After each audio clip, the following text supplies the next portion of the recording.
Okay, folks, it's your buddy Mike Messier. People are demanding my opinions on all this Vince McMahon stuff. Well, fine, folks. We'll get into that. I have downloaded the official 67-page legal documents that's available for the public, of which I'm in the public, you're in the public. Brian Alvarez was kind of tiptoeing through this stuff yesterday. He was having a hard time sharing some of this stuff, as would anyone. I've kind of taken a peek. I'm going to go through page by painful page later today, and I'll do another podcast about that. In the meantime, let's have some raw, so to speak, opinions. What do you guys think? If you're on Facebook in the Foreign Object, if you're on Twitter, One Pro Wrestling and Sports Fan, you can easily hop on over to the YouTube, One Pro Wrestling and Sports Fan on YouTube. I think you have to come over here to make your comments seen. I can see your comments in live time. This is Saturday, the 27th. Yes, indeed, the Royal Rumble will be later tonight. Uh, Longtime wrestling fan from Facebook. Sometimes I can see your comments on Facebook, but I can't always see the names. If you want to identify yourself, you can. If not, you can be a Mr. X or a Miss X, whatever you like. But thanks for tuning in. Look, this is the type of stuff that us wrestling fans, we've become more and more used to in the last couple of years. 2022, it's my buddy Shane McKenna in the Wrestling Fans Facebook group. Nice name for the group, Wrestling Fans. And Shane, I know, is excited for the Rumble. And this is one of these subtopics, guys. Are you able to separate your love of pro wrestling, WWE specifically, from these allegations against Vince McMahon? And I should point out and not assume that everything he's accused of, he's guilty of. Although, to be quite honest, with John Laurinaitis being removed from his position a few years ago, and now Vince McMahon stepping down once again yesterday from WWE and TKO. I mean, do people just leave their jobs every time they're accused of something? Do people just leave their positions every time they're accused of something? I mean, if that was the case, we wouldn't have had a president for the last 200 years because presidents of the country always get accused of stuff and they don't just run and hide and every time they're accused. So, I mean, to be quite frank, that's why some of this smoke seems to be leading to fire, but who knows? I did have an initial reaction a few days ago when a friend of mine sent me some of the texts apparently that Vince had sent this lady, and they were so over the top and so absurd and just poorly written with all the exclamation points. I kind of had a feeling like, is this a joke? Like, are these fake? Are these tweets supposedly from Vince to this woman fake because they're so over the top? So I mean, look, there's three sides to every story. There's mine, yours, and the truth. And if Vince is totally innocent of all this stuff, then I would apologize. However, the fact that he's making all these concessions, paying millions of dollars to this woman, and all the NDAs. I mean, do you pay millions of dollars to somebody just because they accuse you of stuff and you didn't do it? I mean, that doesn't seem very logical, especially for a guy like Vincent Kennedy McMahon Jr., as I like to call him, because he fought tooth and nail against the federal government. He was in legal proceedings with WCW back in the late 90s all the time. He's not afraid to go to court. Phil, was the guy's name? Phil Mushnick, the reporter from 30 or 40 years ago, was always on Vince. Uh, my buddy here, AJ, is asking or stating, Mikey, will Trump be removed from WWE Hall of Fame? Stupid to begin with. Stupid that he's in it. Well, I mean, look, those guys are buddies. And I mean, I had a video going back, I think, to 2017 or 2018. If you're a fan, if you support Donald Trump, I'm sorry, if you support WWE/NXT, you also support Donald Trump. And I put this video out there. It got thousands of dislikes. I believe it was, I want to say, No DQ picked it up and put it on their website. And my video was basically just exploring that, Vince McMahon's money was funding Donald Trump's 2016 campaign. And whether you like Donald Trump politically or not, some things I think I enjoy what he says, some things I certainly don't. But you have to admit that Vince McMahon funded this guy. I mean, these guys are in tight since WrestleMania 4 and 5. I believe at one of those WrestleManias, in fact, I know it. I want to say it was the fifth one. you can actually see Marla Maples in the audience, pretty prominently seated, and that was before she was the second Mrs. Trump. That's back when she was a mistress. So I mean, their old boy ways go way back. Okay, Trump and McMahon, they're in tight. Now, is will Trump be removed from the WWE Hall of Fame? I doubt it. I don't think so. And to be honest with you, it's funny, not funny, but Hulk Hogan was suspended from that for 3 or 4 years, and he got put back in. Of course, there is no actual WWE Hall of Fame. I mean, it's a concept, it's a paradigm in Vince McMahon's mind that we all fight about and share and are so concerned about. But hey, you give me a tour of the WWE Hall of Fame. Let me see the different exhibitions in the different rooms. There are none because it doesn't exist. Mikey, Vince is dead from TKO. He's listed as Chris Benoit as not existing. So will you watch it now? I don't know, buddy. I mean, look, the taint of Vince McMahon. It's kind of like when the wrestlers used to go running from the WWE or the WWF when Terry Taylor had to reboot and recalibrate himself and find some dignity as the tailor-made man in WCW after he had been tainted and his whole career was basically ruined with the Red Rooster gimmick. I mean, now the WWE is in a similar position itself. Like they're so tainted and they stink so much of this abhorrent situation. I mean, just because I mean, look, there. Let's not be naive either, folks. I saw so many people on Twitter yesterday. I feel sorry for them, or I almost do, because they seem to think that because Vince has stepped down, that he's no longer profiting. He stepped down before and he came back. Why can't he come back this time? I mean, until there's criminal action pressed against this guy, or until the wrestling fans, especially the WWE fans themselves, grow a sackle of testosterone in their sack and stand up and say, we're not going to support this product, he'll do whatever he wants. So, I mean, the WWE fans are just so naive, so childlike. They're always asking, what are we going to get for WrestleMania? Are we going to get The Rock versus Roman Reigns in Perth? Are we going to get Cody Rhodes getting his dream? I mean, if you really think about it, WWE fans, you really put the WWE on a Santa Claus like pedestal. You're always wondering what you're going to get for wrestling Christmas, that is WrestleMania every year. It's childish, it's immature. I mean, yes, I'm still a pro wrestling fan. Yes, I still watch. But at least I have some goddamn perspective on this thing. And a lot of you folks don't. No offense. Mikey, Vince has no voting right to get back in the company. We'll see. I mean, didn't we go through this song and dance in 2022? I mean, didn't he, retire with a tweet, and then and Stephanie came out, and everybody was chanting Vince, Vince, Vince, and then what was it, 2 or 3 weeks later, he was back. Some other folks have been asking me or bringing up the point, saying that is all this stuff, and there's been some memes and some tweets going around.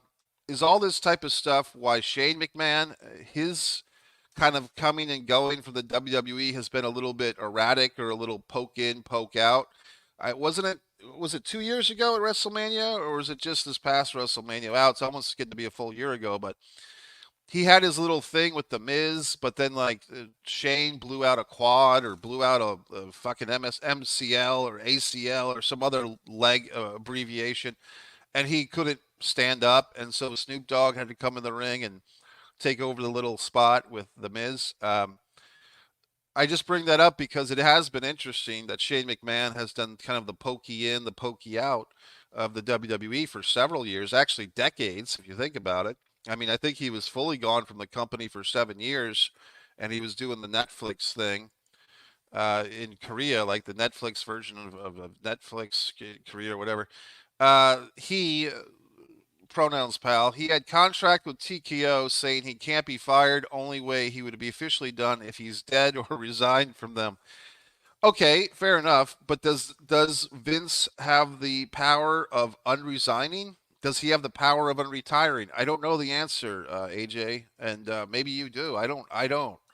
My point is that we went through this similar thing 2 years ago, the summer of 2022, by my memory, And I don't understand WWE fans that are still, see, here's the problem with WWE fans and pro wrestling fans in general. You're always expecting these wrestlers, these promoters, these people you see on television, you're always expecting them to have the same middle class, middle of the road, white bread morality and integrity that you have. And I'm not picking on your morality or integrity. I'm saying that for most people with a basic set of values, don't hurt other people, don't steal from people, don't lead anyone to physical injury or death, don't shit on some woman's head. People with these basic core values always want to apply these values to their heroes, to the people they live vicariously through on television. Don't cheat on your spouse is another one. And then you're always so goddamn shocked and surprised when the wrestlers don't live up to your expectations.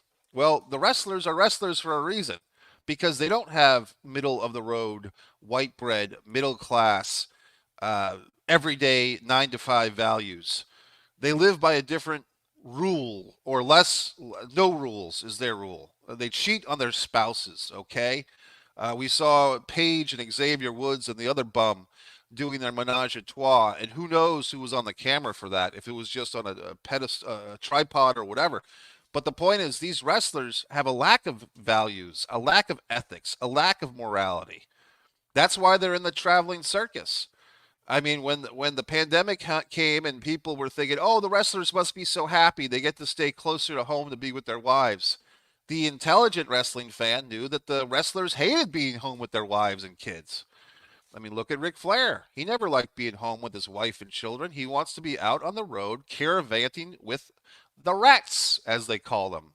I mean, it's a whole business that calls female fans rats, their term, not mine, and you're expecting them to treat women fairly and equally? Wake the fuck up. I mean, what can I tell you that I haven't told you a million goddamn times?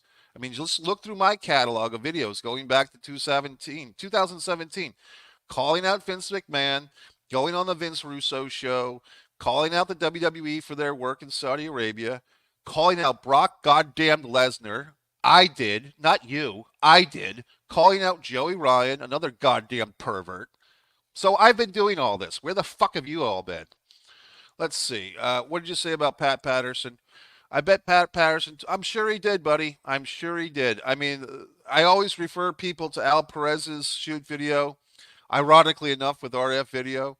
But if you find the Al Perez video where he tells the story of the motel with the two beds or the singular bed, look that up. I mean, that's all you. Yeah, all this stuff is not new. I mean, if you go back to the Phil Donahue show, 1992, the Ring Boys scandal. It's all there. It's all been talked about. But the WWE fans put their heads in the goddamn sand. And now they're waking up and they think that, okay, now everything's changed and everything's good because Vince is gone. His stench remains. Mikey, Shane and Vince are no longer family because he left Vince. He knew and tried to stop Vince. That's all speculative, buddy. No offense. But couldn't. And that's why Shane was a referee as punishment and other stupid things he did. I mean, Shane, I mean, that who knows what's going on with Shane. I mean, if you look at his history of jumping off hells in the cells and all the stunts that he did, I mean, he did seem to be self-punishing in some regard. Obviously, as a McMahon, he did not be needing to take all those horrific bumps, but he seemed to enjoy doing them, and maybe he was tempting fate. Maybe he couldn't live with himself. We do know, I think, that Shane McMahon has 3 sons. One of them, I believe, is now a high school or a college wrestler. People grow up quickly, huh? And I don't know if Shane has any inheritance coming to him. I'm assuming he does, but I don't know. When Shane returned, Vince didn't look so happy, but Steph was an Undertaker versus Shane was because Taker, that's the WrestleMania, was because Taker was a Vince guy. I wonder if he had involvement, and Brock was mentioned this. Did his legacy is dead. If you're now we're talking about good old Brock. Yeah, very interesting stuff, folks. I mean, apparently Brock Lesnar might be escaped from all this stuff because apparently whatever he was promised with this young woman, I mean, who else could it be but Brock? If they're talking about a UFC champion, the only other guy was Cain Velasquez, but he really wasn't there very long, and the timing I don't think matches up. So it had to be Lesnar. The only other UFC champion that I can think of would be a Ken Shamrock, but that's the last time he was in WWF was when it was WWF back in '99. So it has to be Brock. I mean, some people are splitting hairs and saying they didn't name Brock, but they more or less did. So I don't know. I really don't. I mean, some people are. I'll go into this point. Some people are bringing up all these gifts that this woman, Janelle, received from Vince. Pretty expensive gifts. I mean, I'm sure some of you wrestling fans would let Vince shit on your head for a BMW. But I mean, what can I say? I mean, the legalities of this case are going to move forward. We'll see. I mean, to be quite honest with you, I'm not sure how old Vince is right now. I think I want to say he's 76, 77. Will Vince even survive? I mean, if he really has his side of the story here that's different from these accusations, will he live long enough to tell his story? And I mean, that's another thing that's very interesting, folks. You know, when I was a kid, Michael Jackson, the pop singer, was the number one pop singer in the world. Okay, him, Madonna, that was pretty much it. They were on all the covers of the magazines, tops of the charts, and everything. And then as the years went on, and Michael, his complexion started to change, his appearance started to change. These accusations came out, I think, in 1992, 93. Suddenly, he wasn't so popular anymore, and everyone had all this concern and rumors, and he's holding his baby over a windowsill and all these things. And then a couple of years after that, there's this, I think it was an Australian reporter did like this kind of bootleg documentary on Michael Jackson. I want to say that it aired on Fox or something like that. And so suddenly everybody turned against Michael Jackson for many years. Okay. I mean, if you're old enough to remember this stuff, you're old enough to remember this stuff. And so Michael Jackson was persona non grata. His albums weren't selling as well. He wasn't being featured on magazines. He had become a punchline on late night talk shows like Jay Leno or Dave Letterman at the time. I'm not saying they exactly made fun of him, but stuff like that would make fun of him. And then I believe it was 2006, the summer. I remember pretty clearly the day that Michael Jackson died, and suddenly he was the saint again. And I happened to be at a film school where there was a lot of international students, people from Europe. And when Michael Jackson died, they all got very upset. Like they didn't have the American thoughts that I had that he had his legacy had been questioned and disgraced for years. And so there was a real difference of interpretation of this guy's death. These European students were very upset, like someone close to them had passed away. They did not have these uh, feelings about him, mixed feelings like the Americans did. The Americans were kind of quiet. The Americans there were kind of, just didn't know what to think. And then years later, after Michael passed away, suddenly he became a saint again. Suddenly he became cleaned up in death. Death makes angels of us all and puts angel wings where we had raven's claws or whatever the hell Jim Morrison said. So suddenly he was a great guy again. And then a few years after that, or several years after that, this HBO show comes along, Leaving Neverland, this documentary, and all these horrible things they said about Michael Jackson that he did with these children and so forth. And suddenly everybody hates Michael Jackson again. Okay.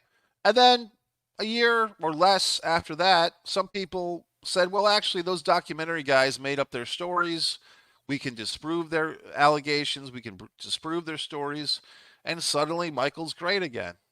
So the point is, I was never in the company of Michael Jackson. I obviously never went to Neverland. I never met the guy, never was anywhere close to him. But my perception of this individual has been twisted and turned and positive, negative, greatest pop singer of all time, worst human being of all time. All these different emotions or viewpoints on this one individual come through, but I never met him in person. Just like I've never met Vince McMahon, just like I've never met Shane McMahon, just like you've probably never met these people. Maybe some of you have. But my point is, who's to say what's what? And we like to think about things like innocent until proven guilty, but then you get this 67-page document in your hand, and it does leave some early concerns. Mikey, working the Hart family bio. Natalie going to help with it. If get someone to play Owen, I hope it's Owen Wilson. Looks just like him. Yeah, a friend of mine, I have to give him credit. Colin Steele's been saying that for 15 years. He was telling me that I should try to get Owen Wilson to play Owen Hart. I had no money to pull that off, but I mean Owen Wilson does have the face of Owen Hart, but I would contend this.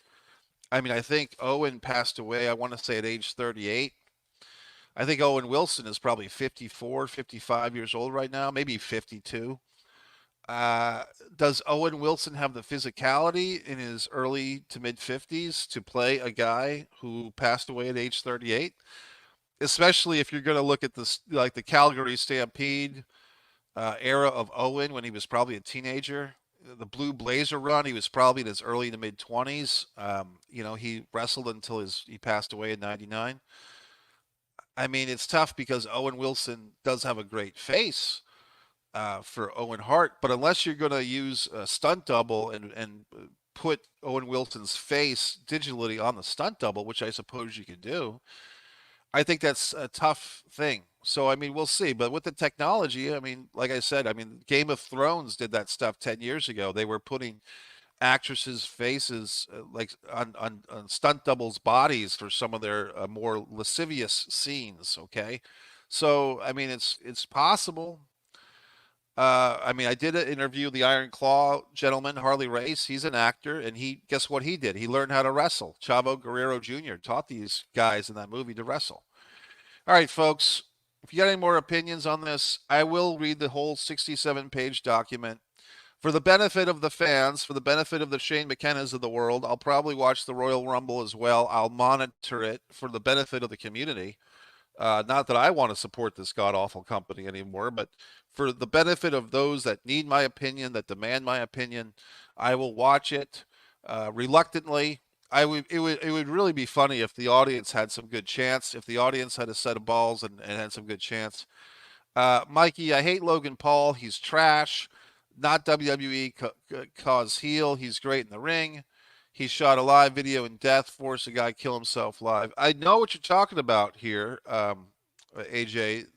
Logan Paul did a video, it was probably 4 or 5 years old, if not 6 or 7 years old, where he went, I think it was in, I want to say Japan. Was it Japan, AJ? Where he went to this forest, which is kind of known, if I'm getting the story right, as like the suicide hills, like the suicide forest, where people kind of go often with the intention of ending their own lives, which is not good.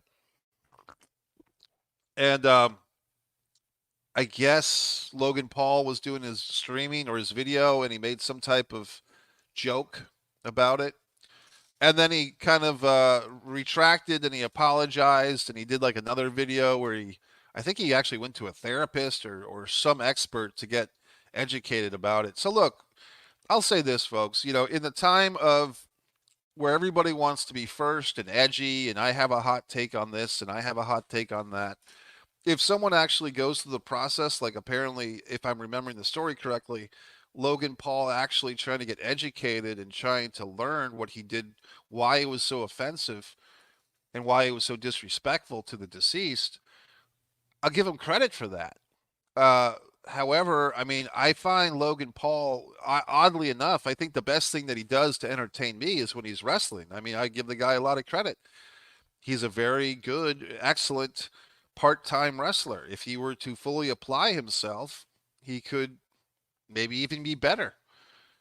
So I give him credit for that. But when I've watched his typical standard YouTube videos, I find his personality to be kind of boring, to be honest with you. I don't see the great appeal to this guy, except when he's wrestling. So I don't know what else to say about it. Then he apologized for it later, saying that that was the best thing that happened to him. He thinks why he's in WWE and yes, Japan. Okay, well, there you go, buddy. Like I said, I mean, sometimes when you put yourself in the public eye, like I do, like Logan Paul does, I just saw this whole god awful thing of, was it Minaj, Nicki Minaj, and Megan Thee Stallion, or squabbling, or some such thing. When you have yourself in the public eye like that, and the currency of fame, the currency of celebrity, you play kind of a high risk thing every day with whatever you say could be tweeted against you. I mean, I saw this thing with Alyssa Milano yesterday, the Who's the Boss actress. I guess she's 51 years old. She's got like a son who's playing Little League Baseball. She's tweeting out that there's a GoFundMe to raise this kid in his baseball team some money to play sports. And people are like, well, why should we give you money, Alyssa Milano? You're the one getting all these residuals from Who's the Boss and Embrace the Vampire and every other damn movie you've ever done. So, but it's like, hey, I mean, if everybody else is doing it, why shouldn't I? I mean, 15 years ago, Spike Lee was doing GoFundMe or Indiegogo or Kickstarter to make money for a movie, and that's Spike Lee. So I don't know what to tell you, folks. The world is a big mess, and I'm Mike Messier. So let's see. Mikey, Carry On Cross with AOP, his Final Testament is good, and Bobby and Prophet Street Profits in Feud is exciting. Okay, fair enough. I mean, you know more about it than I do. I mean, I can check in with the WWE, I can check in with AEW and pick up what they're doing pretty quickly. It's basically what you're telling me is it's factional warfare. I guess this Final Testament is the Paul Ellering group with the AOP, the Authors of Pain.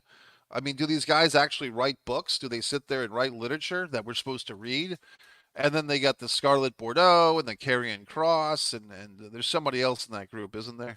So I mean, fine and dandy, And then I mean, but why did they the Hurt? Well, who was the Hurt business? MVP and Bobby and those other guys, Shelton Benjamin.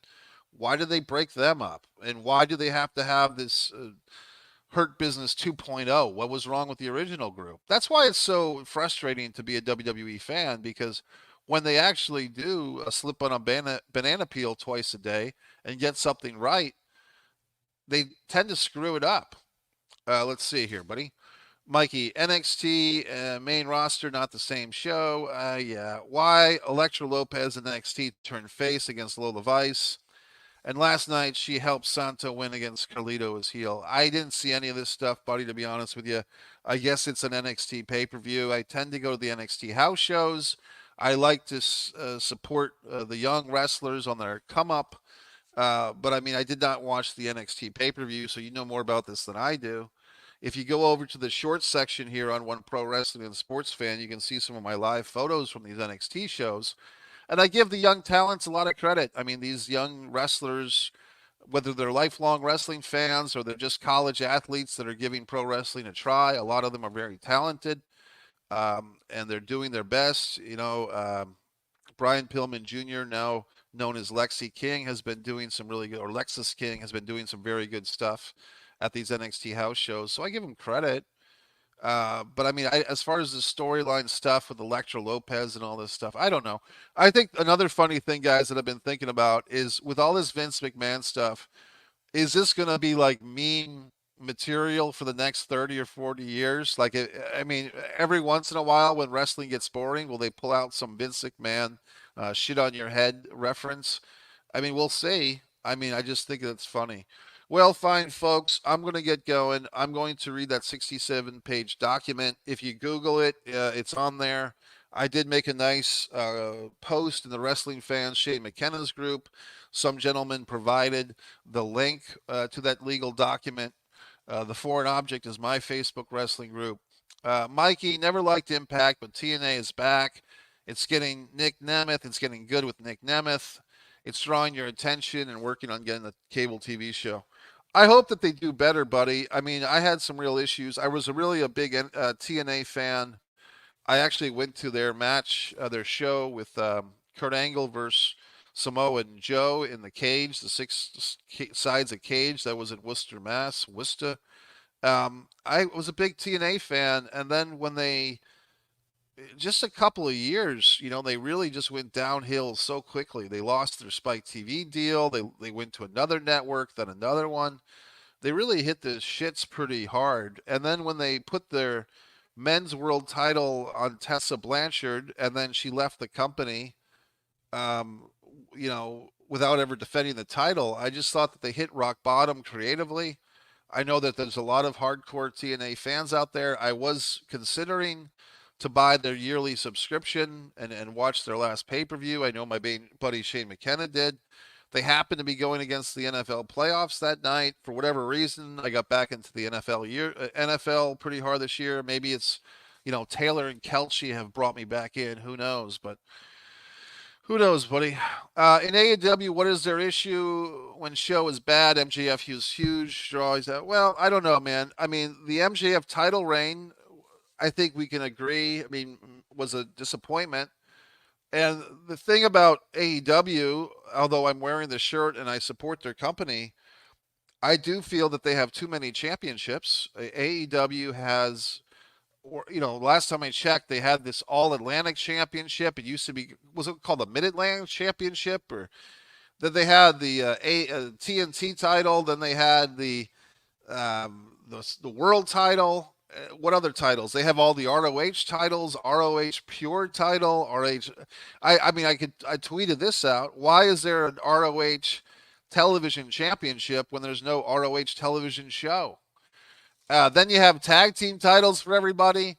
You've got an ROH six-man championship. It's just absurd. And to be honest with you, although that's the least of our problems with these wrestling companies, well, when a fucking wrestling company has to give every wrestler practically a championship or a belt instead of a storyline, you're losing my interest. You've lost my interest. Why Jeff Jarrett has TNA Group and AEW makes zero sense. Is that still going on, buddy? I mean, I don't even know. Is that an AEW or what? I mean, you're right. It does make zero sense. I mean, if anything, I kind of thought that Tony Khan was going to buy TNA or the remnants of TNA or Impact Wrestling a few years ago, because they were doing stuff like during the pandemic, the second half of the pandemic, they had Christian Cage winning the Impact World title over Kenny Omega on the second episode, I believe, of Revolution or whatever the Saturday night show is. It just gets to be too much. It's just too many titles. And I mean, I always say this, gentlemen, you know this.